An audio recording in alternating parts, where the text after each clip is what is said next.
these up so I can do my knockout. Gotta kill the audio here. There we go. I'm going to sit back and chill for a minute and see if anybody pops in. Let a few people get in, get settled before I get rolling on this.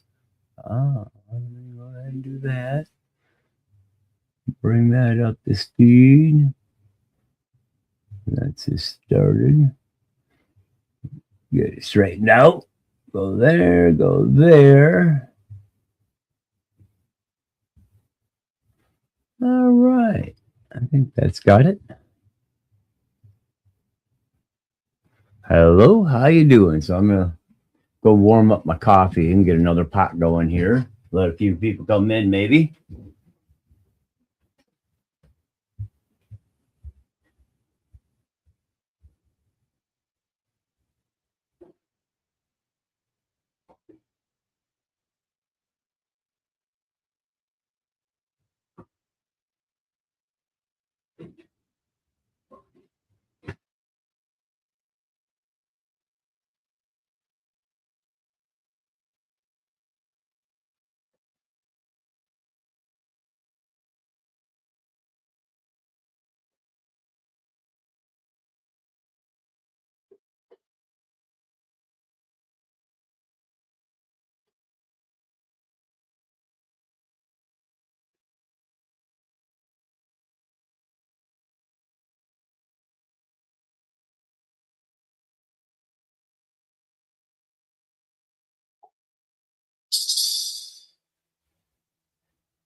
Okay. Go ahead and get rolling on here. So what you got here, thanks for hanging out and waiting for me for a minute, is a RedCat X. So RedCat Gen 8, which is, I think they released the Gen 8s, I'm going to say 2018, 2019. When I got back into RC in 2020, I looked around at what was available and what was out there from Axial and some of the other stuff. Ran across the Vanquish. They only had the Pro and the Ultra essentially, and the Builder's Kit, which I've got detailed on the other day, yesterday's episode, I think, with the SAX-10 Builder's Kit. Let's see, I gotta. Nothing major. So I checked around, looked at the options. RedCat had the Gen 8s, and I was familiar with RedCat back in 2008, 2009 when they had the fifth scales and came on the RC market. They had a few problems. They weren't, the most highly regarded item, but they're okay and budgeted, for fifth scale, they're a budget, $400 or $500 compared to $800 or so for the Baja 5B from HPI, which is what a lot of people in America really got into fifth scales with. Although they'd been around since the 80s over in Europe and England. They didn't get real popular over here until, the Baja was released around 2008. I believe it was late 2007, maybe 2008. So anyways, I jumped in and decided they, just had released the Axe edition, which was RTR and had better quality items. Hey, Kurt, how you doing, buddy? So if anybody's not aware, the Axe came with the newly released Hobby Wing Axe system, which was their ESC and motor combo censored setup. That was the first unit on the market to have the FOC forward. I don't even remember what the hell FOC stood for now. It's been a while since I looked it up. But yeah, so, it always, kept that amount of speed and RPM and added torque. So as you come up to obstacles and stuff, so it would keep crawling and wouldn't kind of stall out on you at a real low speed. It came with that. It came with the Reefs 422 HD. It was the version 1 servo. And then the Fly Sky GT5 radio setup is what came with it. And I still have that in here. Drove it for about, I don't know, pretty heavily. I think when I first got back in, we had set up a crawler course or kind of reopened the crawler course that we had from back in the early 2000s, 2010, 2012 area. Put a crawler course outside with the Axial Scorpions and AX1s. So we kind of freshened that up. Me and a couple buddies and a couple of the other guys grabbed the Traxxas. Yeah, it did. For the time, it was, as far as electronics goes, by far the best option, which at $500 compared to getting one of the other options like the Vanquish, which they had the Pro and the Ultra. That was a $700-800 bill without electronics. You had the SCX-10-2s, a few different options out there, $300 to $450, $500 for RTRs. Some of the kits were, $250, $300. The RedCat was, I think, $289 for the Gen 8 stock version with all the stock electronics, RedCat electronics. So it was essentially $200. And I went and looked at the items, and Reese looks pretty good. They're not cheap. I was a big JR high-tech guy, so I got some sticker shock when I looked at their high torque servos. So the Reese didn't seem so bad when I checked it out as far as cost-wise. Up there, but nowhere near as high as high-tech or Futaba or JR had become by 2000s. Drove it, I think, probably 3-4 months, and it held up pretty good for those 3-4 months, but the right or the left front knuckle was starting to get a little tweaked. You know, that servo was cranking on it pretty good. The plastics were okay. I never did have a bad axle problem. I know quite a few people with the Gen 8s when they originally came out and the Axial originally came out had problems of breaking axles. It rolled, it fell, it never went too hard or too far, so it might not have hit just right, but I never had a broken axle issue with it. But after about 4 months of crawling, like I say, and, you know, we had broken concrete stuff out here, trail rig, and, you know, broken concrete out in Michigan, you know, river rock, that kind of stuff.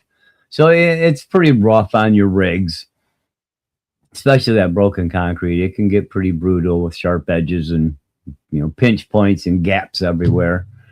So it was stretching out that knuckle. So I ended up at that point looking around and seeing what was around and for upgrades, because, you know, I didn't want to have to replace it every 2.5, 3 months.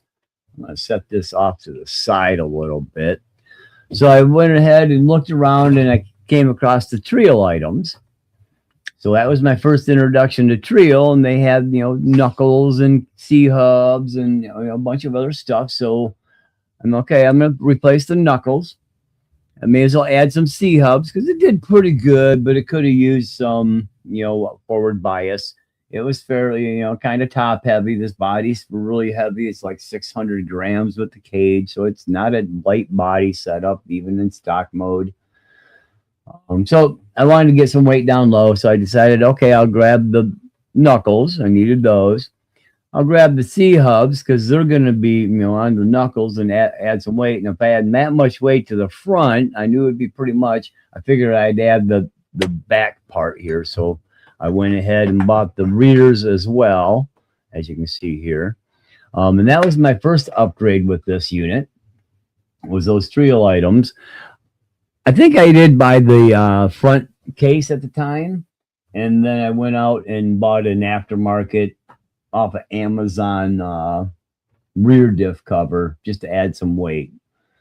So I did that, but I didn't do those, you know, I think I did the diff covers later. But just the C-hubs and knuckles and the back lockouts and, you know, inner, did I do the outer covers? Yeah, I think I got the stock outer covers. I didn't want to add a lot of weight to the back, so I think I left the stock covers and just did the housings and the lockout parts with the Trail. That was good for another, you know, 7-8 months in there, and we did a lot of crawling that year. We were every couple days or weekends we were out somewhere, or if not outside in my, you know, broken up concrete pit, out running with the other guys elsewhere. Ended up having a link failure. The rod end broke, not really a big deal. It got finally torqued out and trashed and finally broke.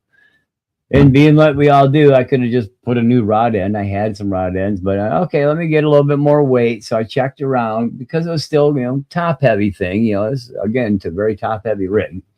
So I added the brass links. These are D-Link, I think it was. I think it's D-Link or Hardcore, whatever Aiming has. I don't quite remember the brand right now.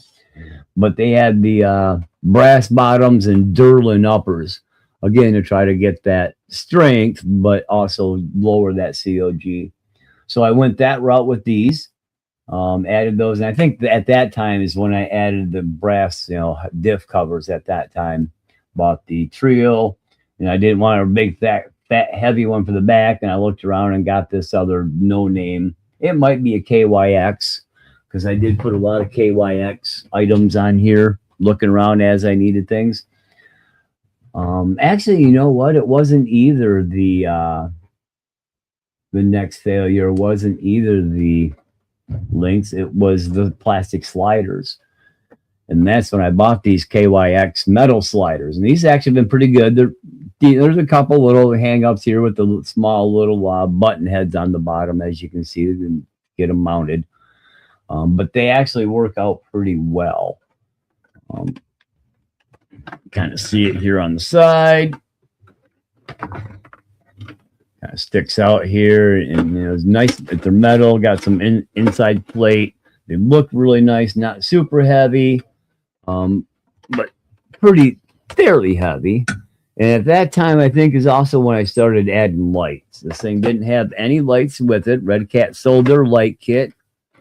And I was looking at the options and the cost, and I went, damn, for that cost of what was out there, I've soldered before. I put some LED systems together back in the day. It wasn't nothing special or great, but it wasn't hard. Pardon me, not a huge electronics guy, but smart enough to figure that stuff out. So I started adding lights. That was the next real mod on this thing, is getting the light set up in place, and I went hog wild with it. So I think, if I wasn't mistaken, this thing has either 32, 34, or 36 LEDs in it. It's wired for the circus. So what there is a full set of running lights. So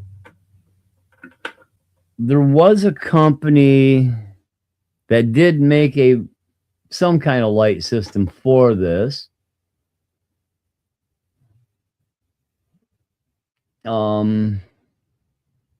Because it's got high and low LEDs.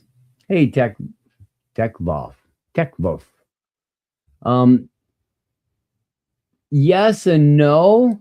I've seen some people, as the 1/18 broke.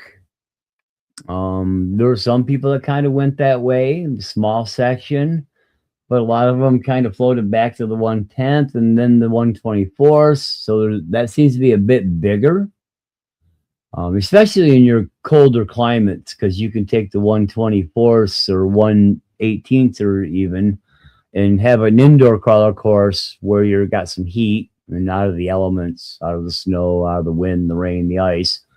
So I think that's what's driving that popularity, because in the summer, they ain't doing too bad, but they really seem to be all, the post and people talking about these smaller scales do seem to be a little bit more enthusiastic, shall we say, through the winter months. Of course, when summer comes around, everybody's outside. You got 1,000 things to do, vacations, yard work, housework, work. So you don't get as much that way either. So yeah, I think there's a small niche, not real big. I wouldn't say it's over 25%, but it's enough to keep that niche, and innovating and introducing. Obviously, Axial just dropped their SCX30, a small little 30 scale or 32nd, whatever the heck it is. So yeah, there are people going there. Plus, if you can't get outside, it's wet, rainy, terrible. It's hard to travel somewhere physically or even just economically. It does make a little bit more sense, because you don't have to have as much area. You can do something inside with not rocks and still have some decent crawling stuffs. Accessories are cheap. Of course, that's a size thing, but only to a certain point, because once you get to a certain size small, it gets more expensive to make stuff. So at a certain scale, I bet you we get down into 64 scale crawlers, that shit's going to be pricey. Because it's going to be so small, the machine. So, but yeah, generally for the 24th, 16th, you're almost normal scale size stuff. 1/12 scale has been popular. Most your Tamiya stuff and things like that, it's all kind of been 1/12. So that's a pretty popular scale, and just slightly bigger than the 16th. So yeah, I think it does pretty good. I don't think it's going anywhere. I just don't think it's going to get really, really big. I'm kind of surprised the SCX6 didn't do as well, but it's big enough there. Now you need, something a little bit more formidable, shall we say, if you're going to be using it for trailing, crawling. If you live in the mountains, out in the deserts, around the seaside where you got a lot of big rocks and stuff along the waterways, pretty decent rig. But yeah, fifth scale is kind of that. Again, you're back into a niche. A lot of people like it. A lot of people just too big, too much to do, and it's not cheap. Bigger scale, more item, more product, bigger product, so more cost. But easier to develop and design. So on that aspect, it's a little cheaper.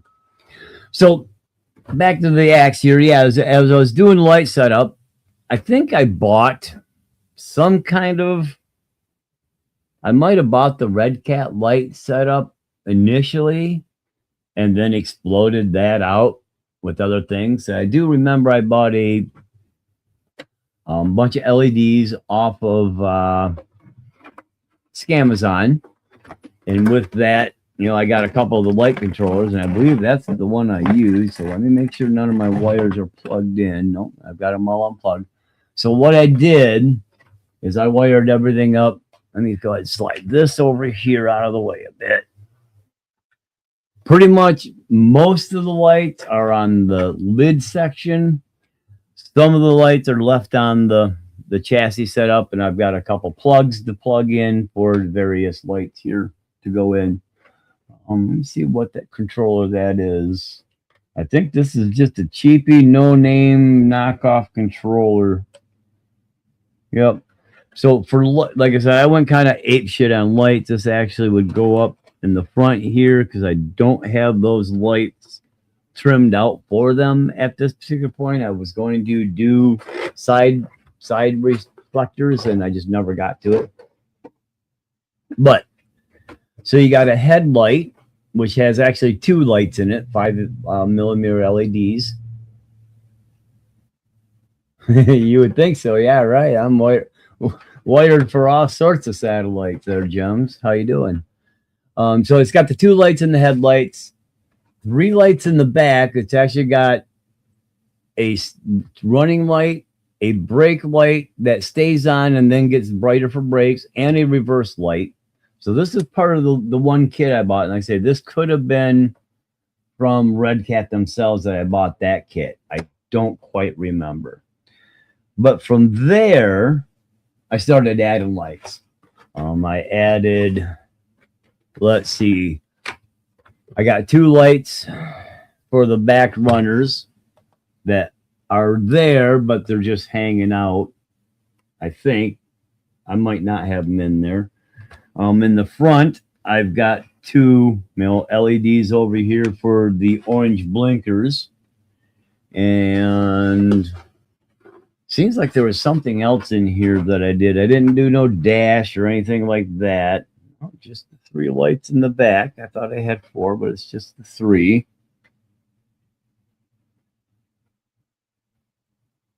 And then, yep, the front light's there. Okay, so that was all the lights on the body. Then on the chassis, of course, we've got the 4 lights up front here. I've got rock lights underneath. That's what these wires are, rock lights. I've got 2 bumper lights that go into the back bumper here.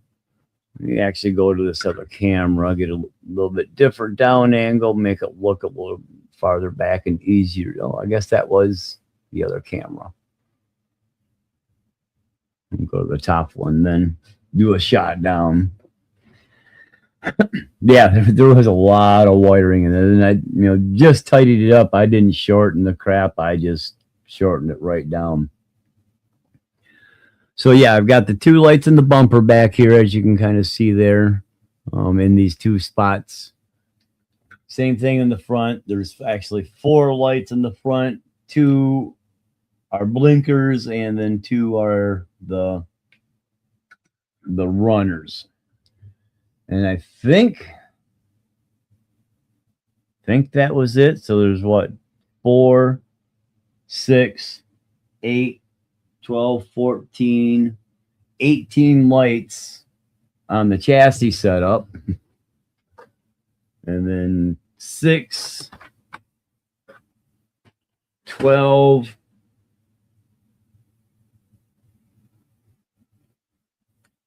14 lights on the body when I get these 2 sides worked in. I got the lights on there. I might not have the back red runners, but so yeah, like 30 sets of LEDs and run off that controller, a couple on-off plugs for the bumper bars. So yeah, it's pretty intricate as far as that goes. I even still got the stock Deans, man. So But yeah, this axe, it's probably been my most ran rig, because I ran this all the way up into 2022 until I really got in and started building the next rig I'll pull up here in a minute. Because it didn't stop with this one. This just got me reintroduced to the addiction. Knock off some of this dust. This sucker's been sitting for a couple years up against the wall now. Oh yeah, other upgrades I did to it. So along the way, I upgraded the shocks. Added some Trio bottom caps. They're actually brass, but I flipped the shocks over, so they're upside down and most of the weight's lower. No leaks. They've been nice and solid. Of course, the D-link, upper and lower bent links, high clearance links. Add some stuff. What else have I done? Added the Reese servo mount to the front, and then added the whose servo is this? It's a Hand of God. The hog servos. It's the sow. Those were pretty popular back, crawler comps and stuff, and I added that on here. And I think that was it. Oh, the wheels and tires, KYX wheels. The tires are actually Pitbull Rock Beast. I don't believe I did the knockoff. I believe these are actual Pitbulls. But yeah, I put these KYX rims on here. They look pretty nice, especially on the Scout body. A little bit of slop. I'm going to have to do a little tweaking here. I probably should tear it all down and go through it, but that'll probably be a fall project. And that was about all I did on this. I haven't really done anything else except rolled it over 1,000 times, which is why I've got a brand new body in plastic, but I haven't actually did anything with it yet. I got to turn around and get it all done up. So I do, or plastic, less than. So I do have a brand new body.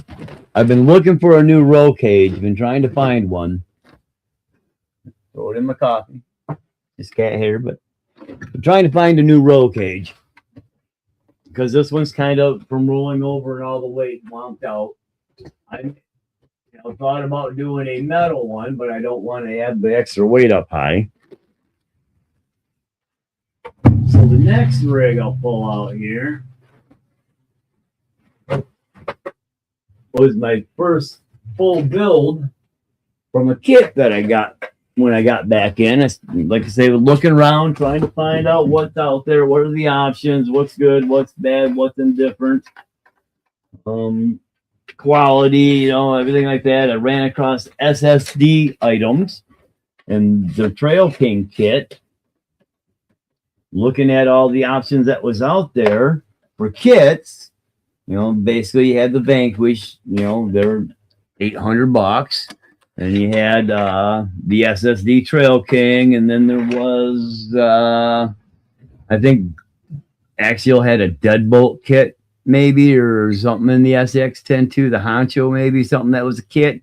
But I ended up go ahead and landing on the SSD TrailKing kit. And on that, I stuck the RC4WD Blazer body, because I wanted to kind of recreate my old man's Blazer from back in the 80s. And this is essentially what he had, with some, except it was the green and white, the orange and white. And I planned on doing it. Actually, I bought two SSD kits, built them both, two bodies. And I was going to do the other kit and paint it up like the green, because it was the raw kit. And I ended up trading that for the Rift, as I mentioned last night. So I ended up go ahead and, keeping this one. But yeah, so I built this up, and my concept for this would be similar to the old man's, but if I ever did a Blazer, one of the things that I didn't like about the Blazers was they're a little top heavy, not quite, shorter wheelbase, which is okay, but I would have liked a little longer wheelbase. So my concept for real 1-to-1 was to throw the whole Blazer body on a 2500 chassis or a 3500 chassis. So you got a big beefy ass chassis and rims and wheels and axles with the 35 or the 2500s over the 1500 setups, you know, back in the day, the C10s, C15s. So that was kind of my dream truck, if I ever built one, was to, you know, throw a Blazer onto a 2500 chassis. And I never got there until I got this, because it pretty much essentially, with the Blazer body being slightly smaller than 10th scale, than what the 10th scale SSD Axial Vanquish items were, it actually worked out, because this essentially looks like, and, you know, drives like it in that setup.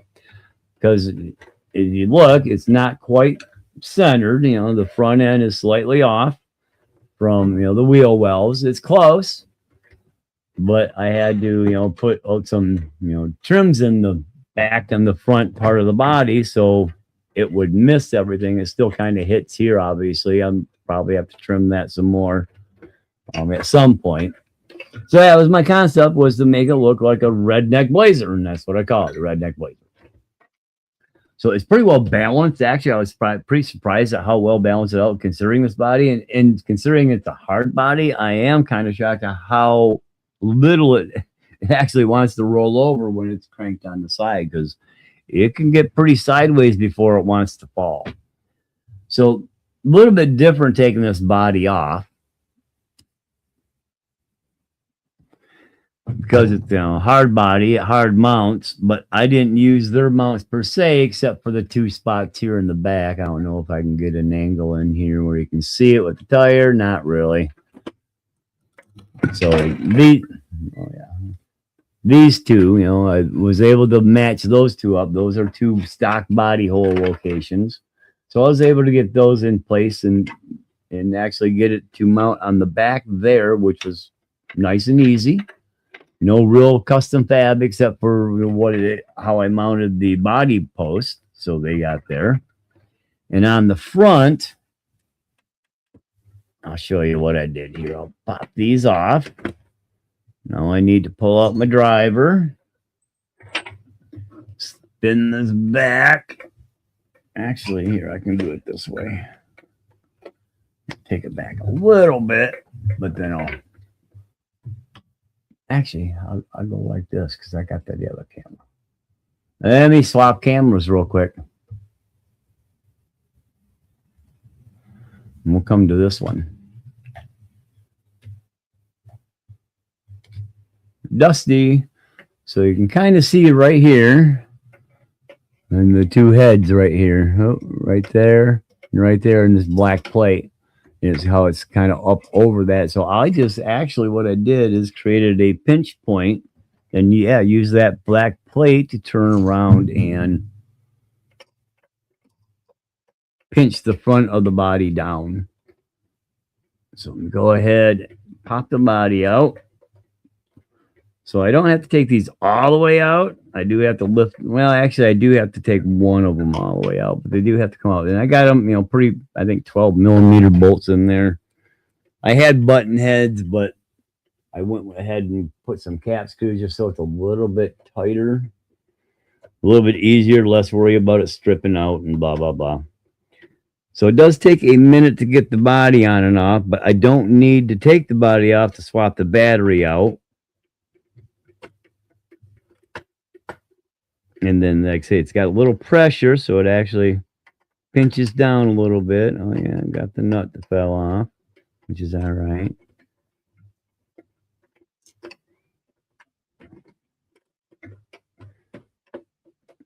This one.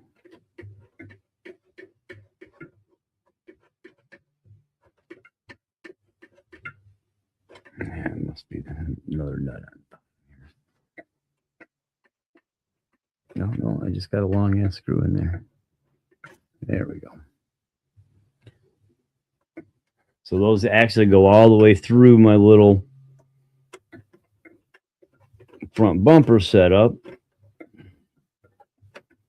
Come on, get out of there.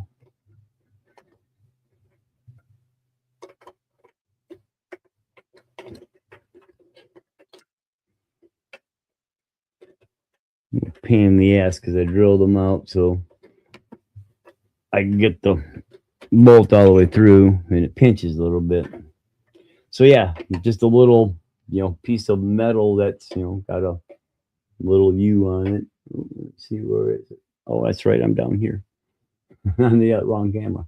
So that pinches in between it there, and then with that piece out, that top piece, it just kind of lifts up. And then I do have a couple lights in here, but nothing like the other ones. I think all I got is a set of headlights in here, basically.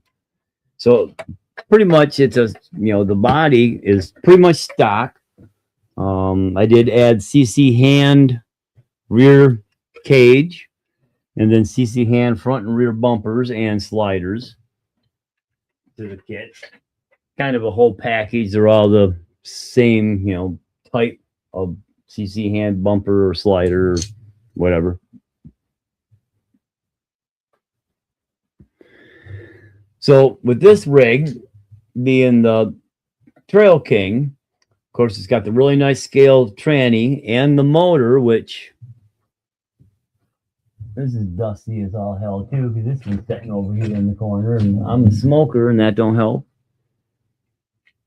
I'm gonna go ahead and get this set up here a little bit.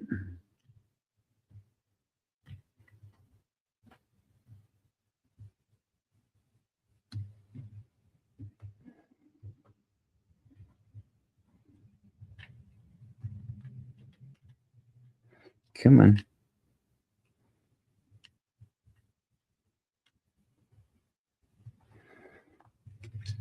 So there's the motor sitting there on a motor lift. Dusty as all hell. I got to kind of redo a couple of my wires. They've come off. This is actually the center wire. Actually, I guess they haven't. Oh, yeah, this one did. I've got to redo that one. So, yeah, I took red. Oh, that one goes way over there. So, yeah, I have red covered paper clips. Bent those up for plug wires. Took a few other things and made some plugs that you really can't see, but you can kind of see here down in the corner here. Let me see. Let me bring this back off here a little bit there, because that wire's got to go back on the plug, but you can kind of see a plug setting in right next to it. It's hard to see tucked in there a little bit right there, but it's right next to this here. Let me grab this thing, try to pull it back out of the way. But I got a plug right here. That's a plug wire, and there you can kind of see the plug here on this one up underneath here. So I had a lot of detail of this, the plug wires, and then of course the center wire to go to the unit throttle cable is what, flip it around a little bit. You gotta remember how to get into this camera. Throttle cable. But yeah, so I've got this set up to go over top of the motor. I just haven't ever finished the details. I kind of got into trying to figure out a water pump, because they didn't actually come with a water pump originally, and now they do. So I may just grab another motor and throw it together and get it in there. But yeah, it's a 4-year-old project that hasn't got totally finished yet, and basically that's most of the finishing I got to do is get this motor finished up, put in there, add a few little more details, and then that's pretty much it for this rig. But as far as parts goes, yeah, I put Hobby Wing axe. Because of my time with the Gen 8 axe, I really fell in love with how the Hobby Wing system ran. So this is a 3300. And yes, I can get that motor, that SSD V8 over top of this with all the wires tucked down and everything else. It does fit. But to do it, I did add this extra shroud that pushes the motor forward a little bit. This is 12 millimeters. You got one, I think it was 4 millimeters. 3D printed shroud that kind of give you, bell housing, give you a little bit more, scale look as well as distance. So with that on there, that V8 motor fits right up over top of that really well. Let's see. Servo was a Reese. I think I got a I had a 555 in here, but like I said, I swapped that out with the Rift and actually put the 444 in here because this don't need as much torque. SSD Steely Trail rims. Ooh, that's right. I'm on this other camera here. Get that moved around. Steely Trail rims on the SSDs with Hyrax wheels, Proline Hyrax. Winch control is what this is for this winch up here. It's kind of scale looking winch unit. So this is a winch controller with a remote. Of course, this SSD thing and a bunch of cobwebs because I haven't ran this thing either in a few years.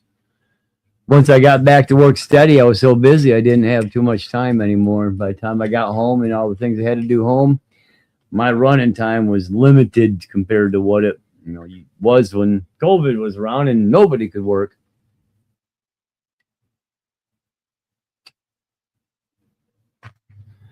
And this is running off RadioLink RC6GS setup. So I've got the RadioLink RX7 receiver, 7 channel, but I'm not using that many. So that's pretty much basic from there. It's a standard setup. Again, with the SSDs, and clean off all this dust here, bad as that is, until I don't do enough maintenance and sticking with things when I'm not playing with them. So their SSD is pretty straightforward, but I did add, the red metal housings, aluminum tubes front and back. Of course, SSD links are all titanium. They're link systems, pan hard, and all the other stuff. So it all misses. It does touch right there, just starts touching the front on the turn. But on the other side, it gets it. But it gets pretty much the whole turn anyways. It stops pretty much dead at as it's hitting it. Right there, it's turned all the way. Now there's a little gap there. So the SSD setup, I really liked the TrailKing. It was a great build, solid. All the plastics was in good shape, firm. It wasn't weak. And everything went together really smoothly. One of the upgrades I did do later when they released it was the actual lockouts. So these do have the lockout setup. I've got the tool in my other bag to do the lockout, so I'm not going to pull it out. But yeah, you can unlock it and let the front wheels free spin. I thought that was a kind of a cool scale detail to add because, like I say, this is my first rig, and this is meant to be a total trail rig. I don't know that I've done everything else. Everything else on it is stock. Yeah, the shocks, I built them. These things still haven't leaked, and I have ran the hell out of this thing. The first year after I got it built, that half a year after it was built until we got to winter, I probably put 30, 40 battery packs through it. And I was running 3,300 packs. Same thing I pulled out of the other one. They tuck in right here. As you can see, I got the battery piece here. And when the body's on there, the floor it just sets above that on the Blazer. So I got just enough room to stick this battery pack and slip it up in there. Running 3S, and of course you can, I think, run 4S on the original Axe. Let's see if it says here.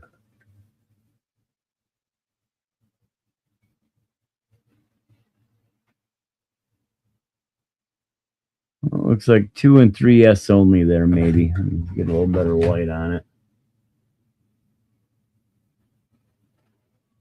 Yep, 2S, 3S only on the Axe. So I ran it on 3X. Got good power. But yeah, this has been a real solid trail rig, obviously. Fun build. Like I say, I still got some stuff I want to do a full detailed scale interior on it. Things like that. But yeah, that's pretty much this rig. Say pretty stock otherwise, but I did throw pretty much all the better upgrades at it. I'll kind of go over this a little bit and go back to the top camera here. How I kind of mounted it here. You can see I just added a couple short body posts. on the sides and just screwed them in from the side, and it's just, you know, one bolt holding it, and it can move around, but once it's in place, it's locked down because the front's pinched down and it don't move. Hey, Mike, how you doing, Mr. Bird? Yeah, other than that, this, like I said, been a fun build, great rig, handles well, haven't had any issues with anything on it. It just sets because I do a lot more building than I do running, especially over the last few years. Oh, I'm gonna need that back out here yet. Go ahead and grab my body. This actually goes back in just about as easy as it came off. It's not a hard thing to put on. Flip it around again. All I do is I line up my two backs, put those right over top, and then the front, get her kind of moved over. Go ahead. Oop, I've got wires hanging out here a little bit. Get those back into place there where they're out of the way.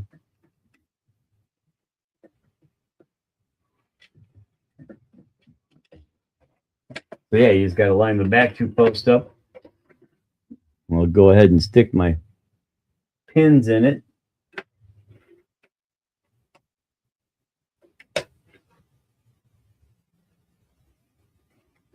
So it holds the back snug. And then with the front, there, just got to kind of move it over a little bit, get her into place, and then just pinch it down. Push it back a little bit, take my clamp bar, actually go ahead and get a bolt in it, get both bolts in it, make it a little bit easier. That's why I got the longer bolts, so I can kind of come at it a little bit deeper.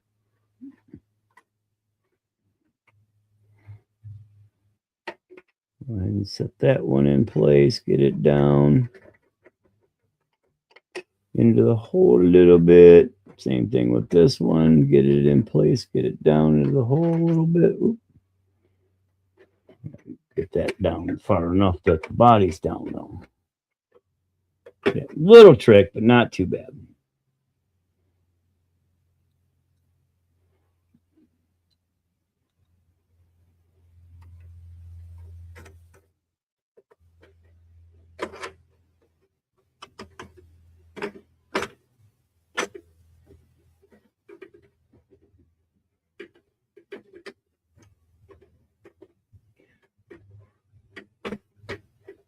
Yeah, exactly, Michael.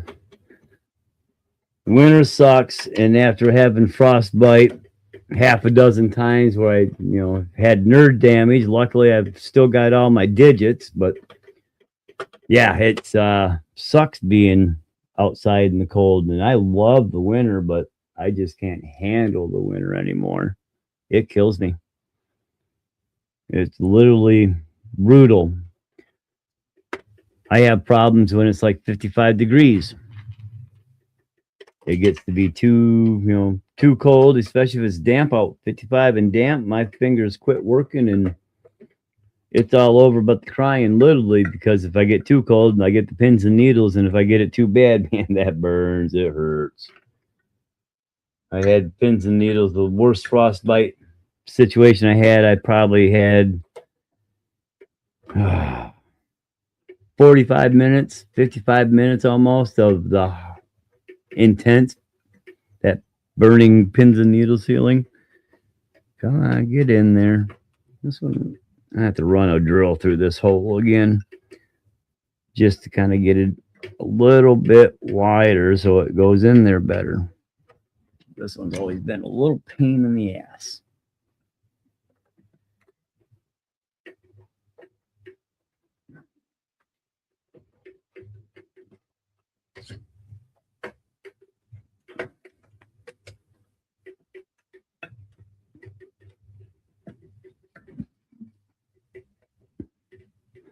A little pressure on the damn thing to get her to go in there. There it is. Now it's out the bottom.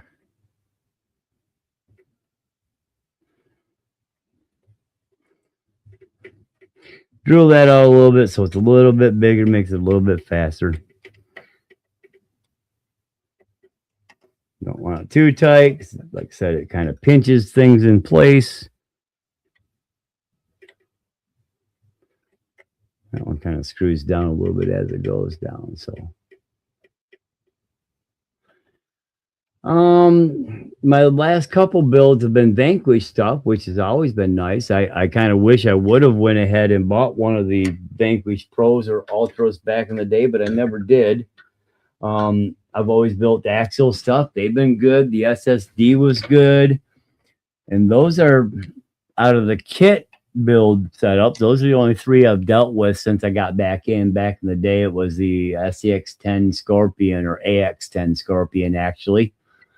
And I got out before they released the real SEX10. But yeah, the Vanquish stuff's been really nice. I've done the Optic and the Origin. Of course, the Origin's all metal damn near, so hard to say no on that. Which after building that, it's why I kind of wish I did grab one of the other Vanquishes back in the day. I wish I knew about the Ripper. If I'd have known about the Ripper in 2020 when they were still available, I could have seen myself buying a Ripper and throwing it on an SSD chassis at that setup kit. Because that would have been a fun build. But you can't get them anymore without spending lots of money anymore, unless you happen to find one hidden in somebody's spare room that they want to sell for cheap, which I doubt. If they know what they got, they won't. So yeah, the SSD TrailKing build, RC 4-wheel drive hard body. This is like I say, a real fun build that I had. And good driving rig, handles real well. And then my last little rig for this build breakdown setup, series if you want to call it that, will be, I wanted to kind of build myself a comp rig. Didn't want to spend all the money on comp stuff. So I initially started with the idea of a budget build, which it pretty much is. Now I remember what I did with that other tranny. But I wanted to do a budget build. Oh, I know something I didn't go over with the other rig, my bastard senior, last night. I meant to do that. On that rig, I actually made a motor flip to mount the revolver setup. I got the Holmes CM3 or CMS3, whatever the ESC is, and a 2500 revolver in that with the front mounted flip. I'll show that later when I get back into that rig. But this one, like I say, I wanted to kind of keep it cheap. Yeah, I know a few people that did the TRX Sports. They say that's a really good build as well. My neighbors went with Thraxis's RTRs. So I've done a bit of work on them because I work on all of his RCs. He's not very mechanically inclined. So typically he has issues. I show him what's wrong. We figure out what parts he wants. He buys them and I install them. But I wanted to build a competitive but not very expensive crawler. And this is what I came up with. A pretty basic unit, but it's got some, quite a bit of knockoff parts, shall we say. There are good quality parts in here as well, but some of it's knockoff stuff.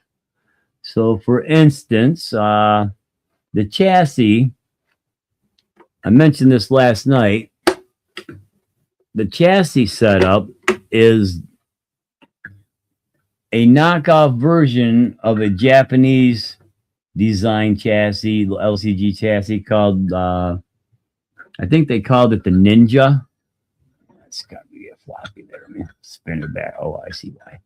I think they called it the Ninja is what they said the chassis was.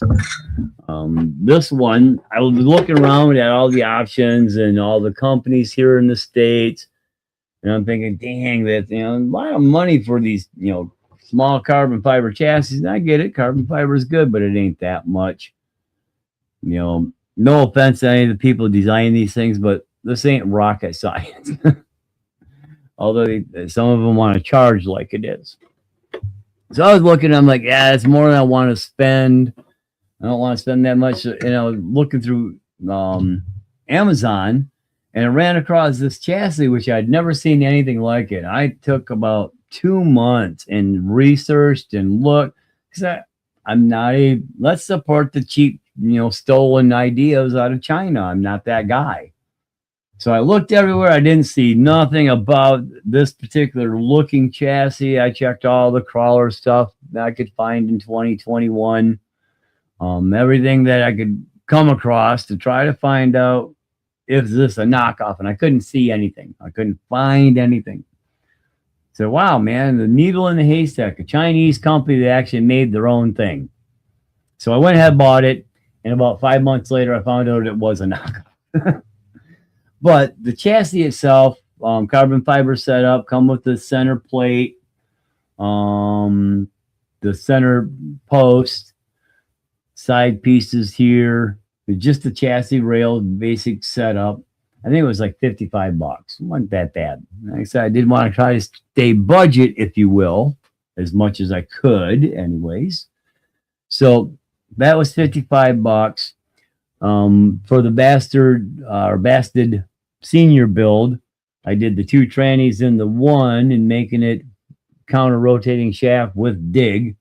I took the remaining tranny section, and that's what's in here. So it's aftermarket, knockoff tranny from Amazon.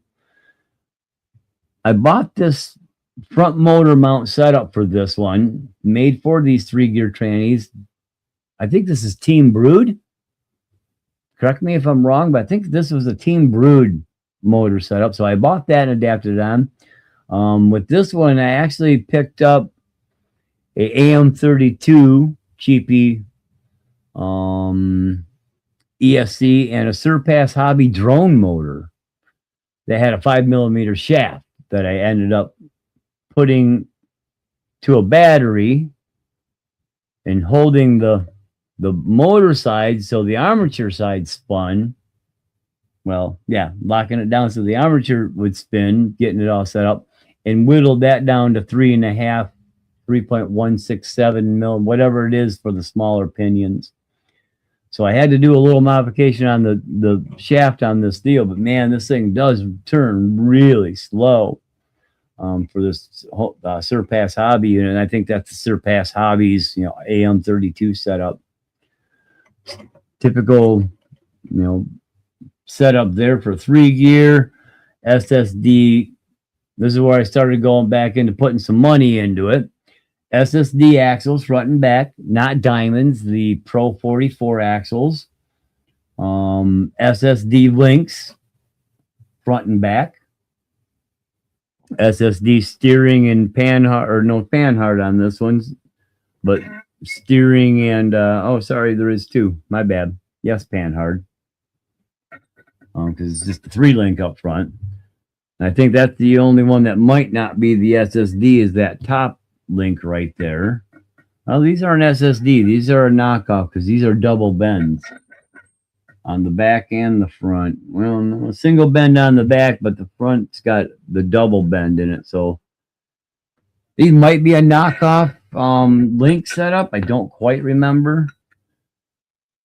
Then I put deluxe, and I actually got a set. I got these used off a guy on RCC, the RC crawler forum. Set of deluxe with offset caps that I flipped the backs around. I never did flip the fronts. I thought about it, but I think because of the way it sets up, I left them the way they are. I'm trying to get as much, low center of gravity, obviously.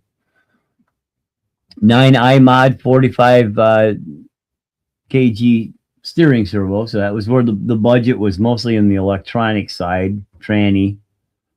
But the shocks and the axles and the link setup, I went, higher quality, because those are a little bit more of the hard functioning items where you do need good quality to keep things working. And then, of course, the chassis was budget.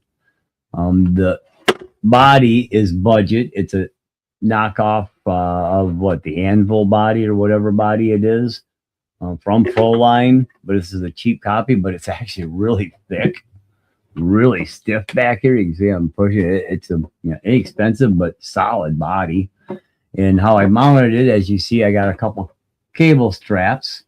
And when I was putting it up and lining everything up and trying to see how the body fit, I noticed these two angles on the back here was sitting right above, the spot here on this back bar. So I thought, well, hell, I got two cable straps. Strap those around, run a button head screw through it. As you can see right there, it's M4 button head, so it's got a nice bite. And that just hinges. And then I use another cable strap, which is, let me see if I can flip things around. But I trimmed it down, of course, as you can see here. So it's only a clip kind of strap. And it goes around, and on this bar right here in front, this one right there, it actually goes down and clips over that. I got to kind of pull the bottom of the clip under the bar to get her to actually go there. Got my screwdriver real quick. That's the one trick when I'm doing this, is I do have to kind of pull this cable piece down so it locks, but when it locks down, it holds pretty good until it really gets a hard pull. And that's just because that cable piece is so flexible. And I can actually put two on, so it strengthens it up. And I might do that. Add two of them and run them to the outside, one on each side. You can see I've got just a bolt here. I might add two more to it, or two and pull them to the back, just so it locks it down a little bit better. But for the most part, it's on there pretty damn solid. You can pick it up and carry it and move it. But it does flex a little bit. But it's a nice, simple way of modding, and real easy to get access to should you need to. You just kind of pull it out and pull it up. So yeah, this is the little Geisha is what I call this. Yeah, I like kind of doing unique body mounts because I don't like the body posts. I don't want to see them if I don't have to. They're kind of hidden on the SSD rig. You don't really see them underneath the spare tire, and they're short and, kind of out of sight, out of mind. And in front, you don't see anything. Because the body post just, that's what really, it can look, you can have one of the most scale detail rigs out there. But if you got body posts and clips on it, it throws 90% of those scale details right out the window because it just looks so tacky, cheesy with the body post sticking out. If I can get away without using them, that's what I'm going to do. Every day, all day, even if it, like with the Blazer, takes me a little bit more just to get it in place. I'm going to do that because I just like the overall look. Even on something like this, which isn't, going to look scale hardly at all, I still like the look of the, hinged bodies and no body post. It just cleans it up and at least makes it appear to be more realistic, in my opinion. Yeah, the body posts can spoil it. Now, there are some times when you can get them on and they look pretty decent. You kind of incorporate them into whatever you're doing where it's kind of not really notable that it's an actual body post. You can tell, but it's, disguised, if you will. So, yeah, it's, what it is. But yeah, so little Geisha is what I call this because it was, stolen from the Japanese design. So as much as I tried to not do the knockoffs, I have a few. Decided to put a little bit of use, like I say, kind of a budget build. I think I probably have 550 total into this. Wheels and tires, trio wheels, trio scale locking hubs, and then J Concept holds. These are the holds I actually bought to put on the Origin, H10 Origin, because I was gonna run these on those. Once I got them on, I really wasn't too fond of it, and I had the Baja Pro X's on this because I wanted to run those, but so I swapped them around, put the Baja Pro X's on the H10 and put the holds on these trio rims, which I like these rims. They look pretty good. Went with red to match, kind of stay in line with the shocks. I considered swapping trannies over because the other one is more with the dig and the counter rotating shafts is a little bit more of a tranny setup where this is a little bit more of a trail tranny. So I might swap these trannies around in those two rigs, put the counter rotating shafts, and I'll have to do a little tweaking up to these and, you know, flip one of my third members, blah, blah, blah. Just because it's got the red on it as well, which would kind of go along with what little bit of red I got here. It performs pretty decent, but I haven't actually ran it too much. I've ran it maybe a battery pack and a half. Here at my place, there's a couple places where I can go comp, but to get out to a national comp is usually about 3-hour drive one way, to the places that have some decent comp area. But that's not just same thing. I got broken up concrete and field stone piled up with some dirt in the middle. Although there are some guys they're like half hour, 45 minutes away over in Hemlock, Michigan here. They've done a hell of a job. I haven't been at their place yet, but all the pictures and everybody's been out there. They've done a really nice job, and they hold some pretty decent comps, and they got a nice little course. So I do plan on trying to get out there one day this year. I think they were going to do comp Sunday, but the weather was kind of rainy on Sunday, so they postponed. It might be this weekend. So Saturday, I'm going to be busy in the morning. If they do it Sunday, I may run over to their place Sunday and run some stuff. Kind of depends on what's going on with the new work, too. I'm still waiting for a job, but I talked to the regional this morning, and he said they're moving some jobs forward that they feel I'll be able to, you know, tackle without too much issue. So hopefully tomorrow I get enough information to get on started and maybe starting one. I don't work weekends, but depending on what the job is and what I got to do, I may need to take Sunday to prep things up and get everything I need tools wise in place so I can do the job. So depending on what happens with that, I may go Sunday over to these guys, B&E Crawler Complex or B&E RC Complex, something like that. They've got a whole crawler place. They've got an oval track. They've got a pond. They've got a nice big field that if you want to fly, you can go out and fly in. So it's not just crawlers. They've got a kind of an off-road track, not real big, not real small. So I could take the pro motos out there as well. So I'll probably run out there and try to hang with those guys. You know, I haven't done a lot of crawling in the last couple of years because after work, I got home, had so much stuff going on here, I couldn't get away and too damn tired when I was home. So this year, as long as work is steady, I'll be working Mondays through Fridays. Kind of setting my own schedule, but not. I'll have a schedule set up that, you know, they contacted the customer and this is the day you're supposed to start working. But it's not like I got to be there at 6 a.m. and work until 7 p.m. I'll be able to work that, you know, that daily schedule in between each job or on each job a little bit as the job calls for. Some things I'll be able to do and, you know, get like floor prep. There's some floor prep I'll have to do and I'll have to wait 24 hours before I can do anything else, the next step. So, you know, I may get in there and work 3 hours and be done for the day. So with that being said, I'm thinking I'll be able to get out and do a lot more RC stuff. That's why I'm trying to put out more videos. So when I get out, you know, I've got things in place and people kind of, they can go back and look. So, okay, that's that rig, and do a little breakdown, see, you know, how it works, blah, blah, blah. So yeah, I don't really know how it performs, but one thing I can say is I don't have any other rigs I can do this with. And I know it looks like it's leaned back, but let me flip back to this other camera here. It's not. It's sitting just on the wheels. So it's balanced really quite well. I mean, it's not even rolling over, just sitting flat on the wheels here. So yeah, I'm pretty happy with how that turned out. You know, it can set damn near, try to lean it up here and see how much of an angle I can get before it wants to roll there, because it gets, I can get it pretty angled there. No problem there.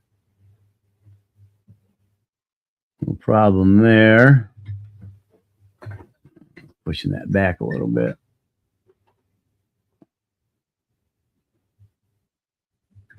So right about, yeah, it's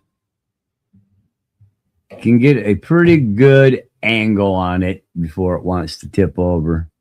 Try to just push it a little bit here. See where it rolls. It's right about there. So yeah, and like I say, you set it on a side and the only thing on the ground is the wheels. So I haven't had any other rig that I built that does that. So side hilling capability should be really good. And of course, one of the things I really like the SSD Axials for is they've got some killer turning radius, like 53, 52, 53 degrees without modifying anything. But you're pretty close right there at the edge of the turning radius. So this thing does turn really well because it does have so much, so much turning radius capabilities to it. So yeah, scales. Oh yeah, the Bluetooth. Yep, I got it set myself. These are nice. I don't know if you've seen them with mine or whichever, but yeah, these Bluetooth scales, these are really a nice little setup. Yeah, steering angles on these SSD kits are great. So if you're looking for a kit to build, they're hard to find. They're really, really hard to find. I don't think SSD has made any of the TrailKing kits in a couple of years.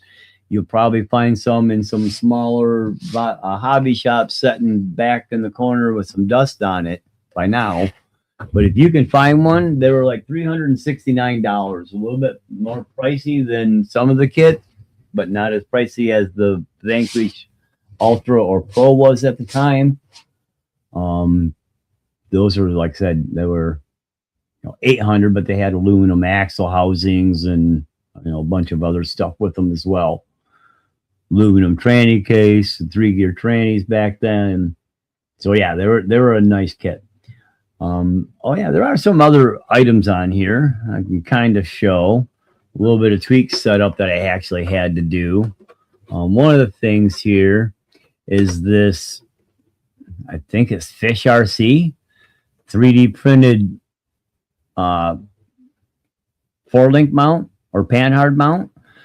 To get this set up right, this is a trick, man. I really had to kind of tweak this around. You can't put it where it's set because it interfered with the other things.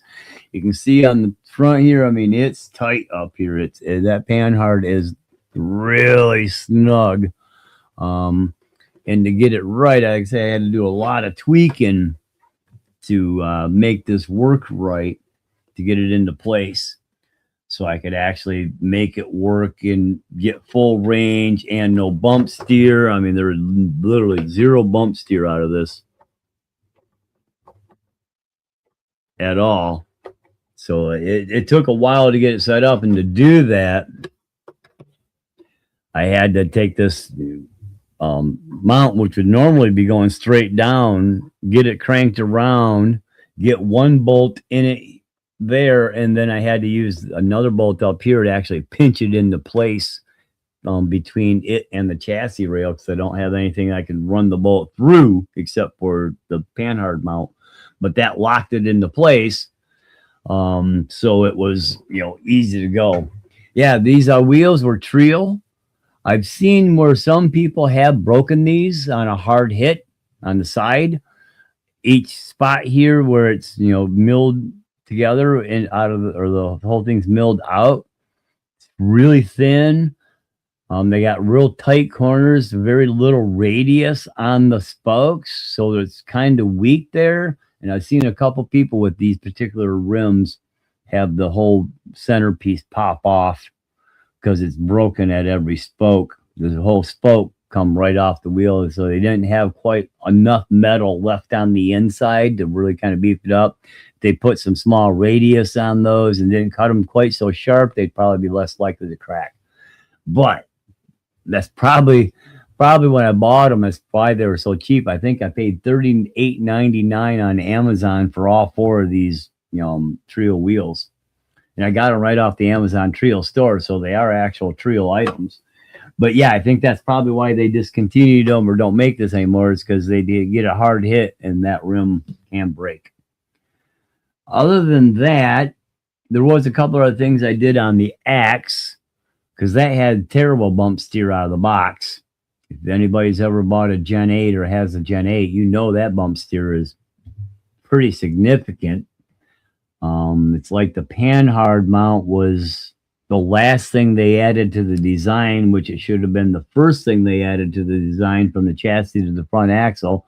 The first thing they should have dealt with, and seems like in engineering it was the last thing they dealt with because they got, oh yeah, we got to do a panhard and kind of made it fit. But you get hellacious bump steer.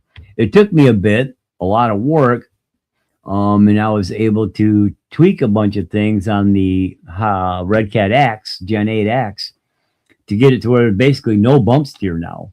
But it's, you know, a few parts. You need a drop servo head to get that servo mount for the drag link lower. What else did I do? I had to modify a couple items in the front steering setups, modify where I mounted the panhard bar on the axle. I believe it was the Trio shock and at panhard bar mount and shock mounts, because it's the panhard mount is built into that on the Trio unit. Might have been SSD actually. Now I'm thinking about it. For the RedCat, it was for the RedCat X.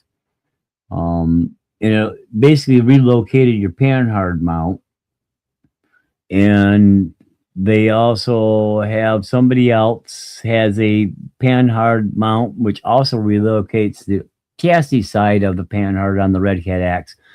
With those 3 or 4 modifications, you basically can eliminate the bump steer, which is terrible. Like I said, you can't get rid of the axle shift, though you can minimize it. This does help minimize it because, again, they designed the panhard bar last. All the movement of it is down, so no matter what you do, the axle only shifts one direction as you're cycling the suspension. So your axle is going to shift a little bit. You can minimize it, but you can almost get rid of all the bump steer on it. So that was a good way to go. Right on. Have a good day, Michael. You enjoy the food. And I'm going to probably go get myself some lunch right now myself. And hopefully tomorrow I'll be able to stop someplace and grab lunch in between my job. So anyways, yeah, I'm pretty much wrapped up anywho. But those are the last 3 crawler rigs I got. Next rigs I'll go over. I'll probably go over my 2 drift rigs for shits and giggles next.